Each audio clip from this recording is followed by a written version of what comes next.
Like always, thank you to my patrons for helping make this video happen. How desperate can one sports team get for something as simple as a win?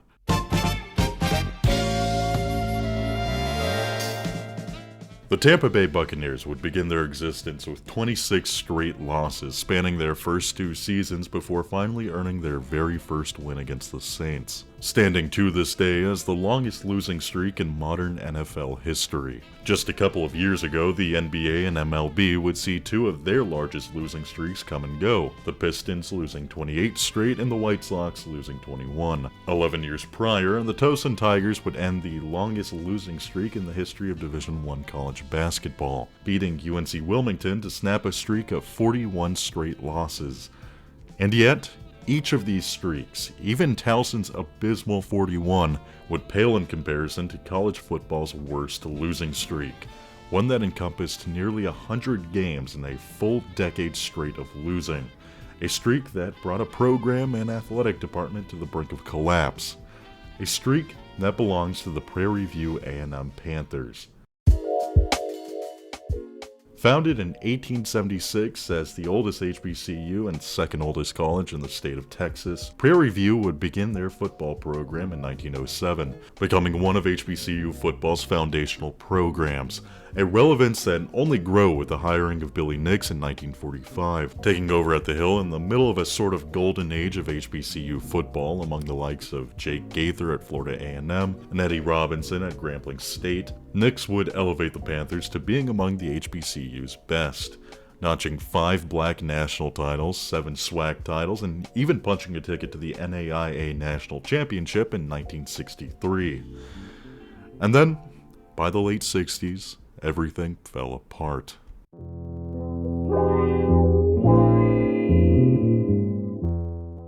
Billy Nix would retire in 1966 to take an administrative role with the university, and while the Panthers would stay above 500 for the first 2 years after Nix, the wheels would soon begin to fall off. From 1968 to 1989, 21 years, Prairie View A&M amassed a total of 1 winning season, going 6-5 in 1976 off of 5 actual on-the-field wins and 1 forfeit. For their other 20 seasons, nearly all the Panthers did was lose, notching 4 winless seasons and an abysmal 28-game losing streak from 1982 to 1985. The cause of Prairie View's woes would go well beyond the retirement of Billy Nix, as the Panthers found themselves in the same precarious situation the rest of HBCU athletics found themselves in around this time, as Southern colleges and their respective football programs desegregated across the 50s, 60s, and early 70s. HBCUs across the South would find themselves in a severe talent drain as their former recruiting grounds began being tapped by the likes of Alabama, Texas, and Georgia. Some programs, like Grambling State and Florida A&M, would have the coaching continuity and cachet to survive and even thrive in the years following the end of segregation, but others, like Prairie View A&M, would not. Nix's final years as head coach would be spent trying to stem the tide, leaning on personal connections with local high school coaches to maintain his recruiting pipelines, going as far as, at least on one occasion, threatening to use his connections to get a coach fired if he didn't recommend a player come play for him. After Nix retired, there was no more bulwarks, no stopping the talent drain that ultimately destroyed the Panthers. In 1987, in the middle of yet another losing season, head coach Conway Hayman was fired, and Prairie View made one last, nearly fatal mistake. They promoted offensive coordinator Haney Catchings to the title of interim, and after finishing the season going 4-3, he would become the Panthers' full-time head coach the next year. The following season, they would finally make it back to 500, going 5-5 on the season to then have one of their wins forfeited. Progress was finally being made. Progress that come crashing down in 1989.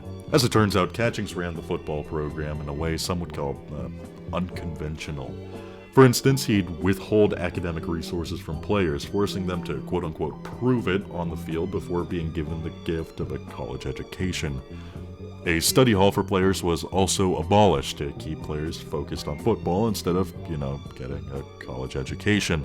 Unsurprisingly, these practices would directly lead to only a handful of players on the roster having a GPA above 2.0, itself leading to a player boycott after the administration failed to do anything about it. To put an end to the circus and help alleviate the $3 million in debt the university found itself in, the Prairie View A&M Athletic Department would shut down every single sport besides track and field, removing catchings in the process.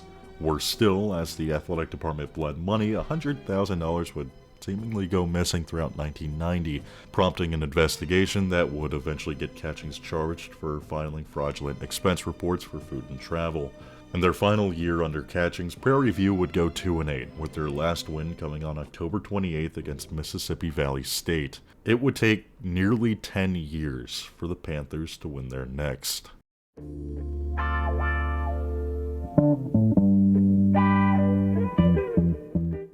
In the middle of Prairie View's regrouping year, as nearly every sport entered hibernation, the university would send 30,000 emails to alumni to both gauge support and raise funds for the football program, with the hope that the program could be reinstated the following year. Only 150 people responded. The coffers remained empty, and enthusiasm was at an all-time low. And yet, the football program was reinstated anyways, seeing as again, they had no money. They returned to Division I play with 0 athletic scholarships, the only team in the SWAC to play without them. It was essentially intramural football with a Division I schedule, and predictably, the Panthers' losing streak would grow from 2 to 13 as they went 0-11 in their first year back.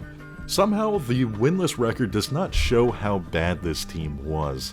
They averaged 4.4 points per game on offense, giving up an average of 56.1 points per game on defense. Their closest loss would be in their season opener, losing by 17, and their worst loss would come on October 26th when they lost 92-0 to Alabama State, after, mind you, trailing 72-0 at the half. The following year, despite going winless again and pushing the streak to 24, they would see marginal improvement, scoring 5 points per game and giving up only an average of 40.1 points per game on defense. A 16-point per game difference that can almost entirely be owed to the fact that they didn't lose to Alabama State by 92 this year. That being said, Prairie View would also find themselves in their first 2 single-score losses of the streak in this season, losing 21-15 to West Texas A&M off a kickoff return for a touchdown, and 12-7 to Southern off a touchdown late in the fourth. Had they won either, perhaps their descent would end here. But ultimately, they did not. 1993 would be more of the same.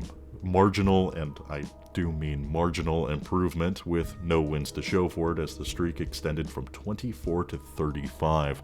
Their only loss to come within a single score would be a 12-8 loss to Arkansas Pine Bluff, though unlike their previous close losses, the Panthers would never really be in a position to win, only bringing it within a single score with a 51-yard touchdown pass in the last 2 seconds of the game.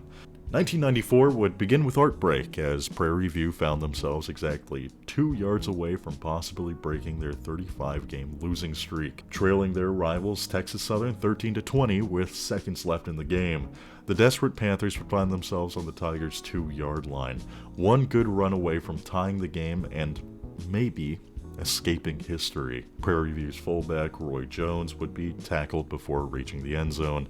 Time would expire, and the streak would grow to 36. It would end up being the only single-score loss the Panthers would suffer this season as they returned to losing blowout after blowout, en route to their 4th straight winless season. On October 8th, 1988, the Columbia Lions would beat Princeton 16-13 to cap off a 44-game losing streak, the longest losing streak in Division I football history.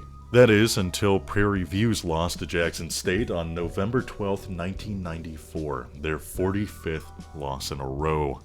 And overseeing 43 of those 45 was a man named Ronald Beard. Having served as an assistant under both Conway Heyman and Haney Catchings, Beard was brought in to do the impossible, to create wins from absolute thin air. Beyond the lack of athletic scholarships, there was a lack of pretty much everything needed to run a program. The practice jerseys were loaners from the Houston Oilers. The shoulder pads available didn't always fit. There was no detergent to wash the jerseys. There was no fan support. There's barely any band support. Players hardly felt the need to attend practice. Every single thing a successful football program needed was not there. And Ronald Beard was tasked with somehow making it work anyways.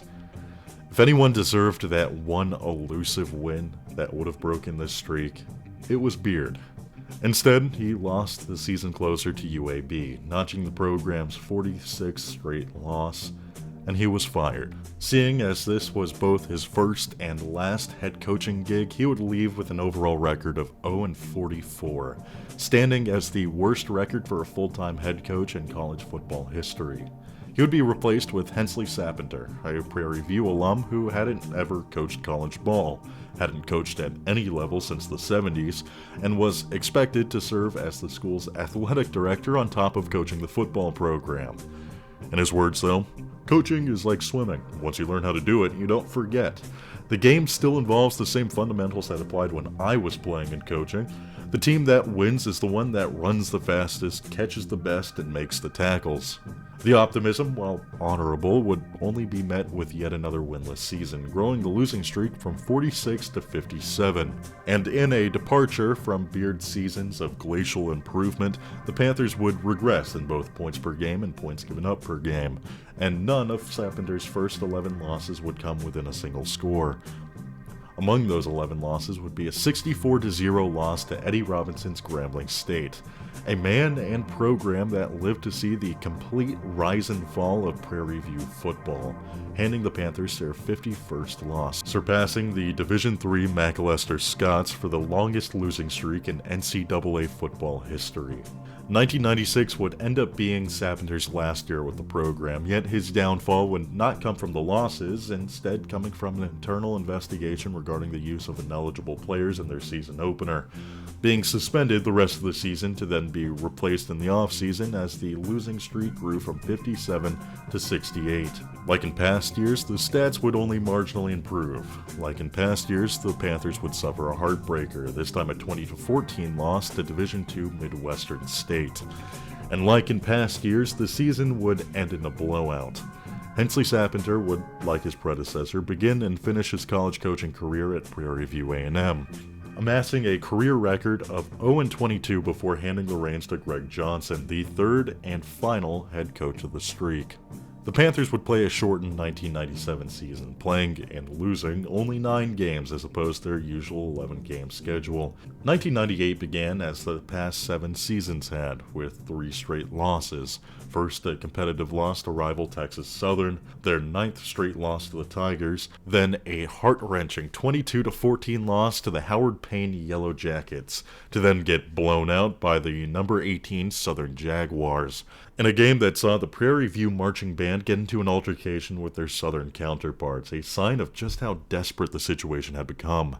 The streak had grown to 80, and, soon enough, it would become 81.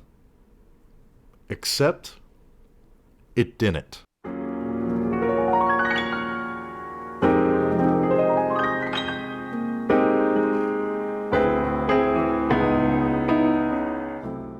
On September 26, 1998, the longest losing streak in American football history came to an end, when Prairie View A&M beat the Langston Lions 14-12, the very same program that began the streak all the way back in 1989, the very same program head coach Greg Johnson once coached, tying the 80-game losing streak together in one long, improbable bow. To celebrate, the team hosted a funeral, throwing tape and other symbols of the streak away. That same year, scholarships would finally return to the football program as the Hill, at last, entered a new era. It would ultimately be an era without Greg Johnson, who'd finished the 1998 season going 1-10 before being fired after giving improper benefits to players. But with renewed scholarships and the streak behind them, Prairie View could finally begin to rebuild from rock bottom. It's November 17th, 2007, and the Prairie View A&M Panthers have done something they haven't done since 1976. They finished the season with a winning record. After spending the better part of 9 years post-streak cycling through coach after coach trying to find some kind of identity to latch onto, they'd find Henry Frazier III, the architect of the Panthers' late 2000s turnaround. A turnaround that did not end here.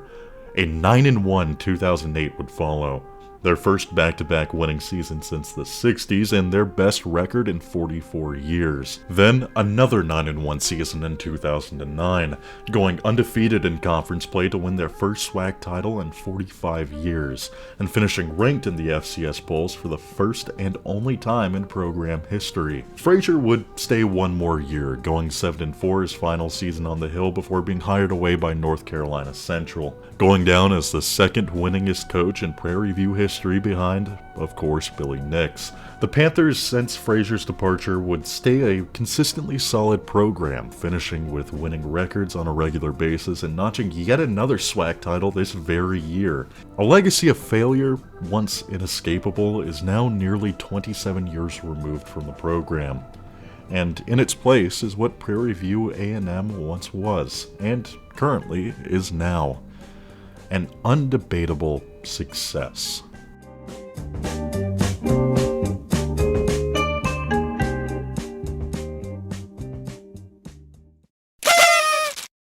So, I feel like I start pretty much every channel update like this, but I'm not dead.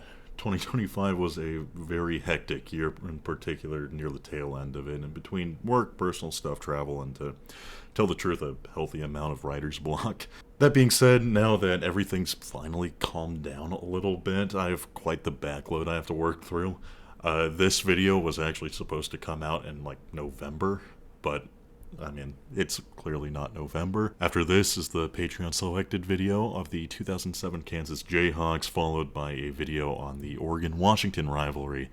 And after that, I plan on kind of experimenting a little bit with other sports-related topics, mostly college basketball, but maybe a little bit of college baseball, maybe a little bit of, I don't know, NFL if I feel like it, just to kind of mix things up a little bit.